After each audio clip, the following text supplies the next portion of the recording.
In 2012, Jeff is living with his parents in the small town of Blairsville, Georgia, working as a butcher at a local meat packing plant and studying computer science. Jeffrey and I were very close, and we used to always have, talks in the evening. And he told me that he was the happiest he had been since he had moved back home. I think he had found his place.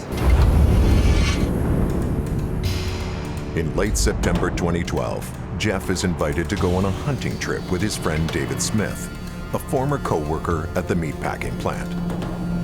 They had planned to go catching alligators to begin with, but that didn't work out, so they went on this trip hunting deer. Jeff was an avid hunter. He enjoyed it. I think he enjoyed it more for the brotherhood or the communal part of it. September 21st, a day after arriving at the Clarks Hill Wildlife Area, the two men head into the woods in search of deer. They split up to hunt in different places, but plan to reconnect at dark. As the sun sets, Jeff gets lost, and he calls David for help. Jeffrey called and said that he couldn't find the campsite, and David asked him to shoot his weapon. So he did one shot. David did hear the shot, but some other hunters were driving by. They picked him up and then dropped him back off close to the campsite. The next day, September 22nd, around 4 p.m., Jeff and David make their way back into the forest. And once again, they end up kind of splitting up, going their separate ways. And I had texted with Jeff, and he said they still hadn't seen any deer, and they were just going to hunt on the other side of the road that evening. It's the last text Jason will ever receive from his brother.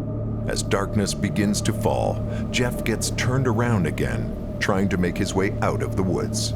From looking at maps and the phone calls, it looks like he walked the wrong way, 180 degrees towards the lake.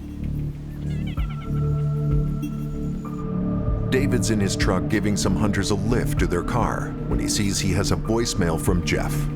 He plays it on speakerphone. And according to this other hunter, Jeffrey was speaking very loudly, like he was trying to shout to be heard. Between 7:59 and 8:24 p.m., Jeff makes 5 calls to David.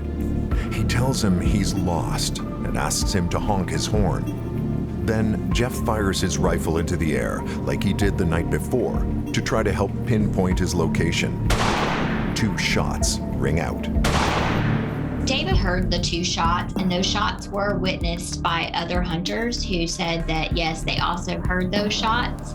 David guesses Jeff is no more than 500 yards away. For an experienced hunter like Jeff, his loved ones say that's an easy walk in the woods.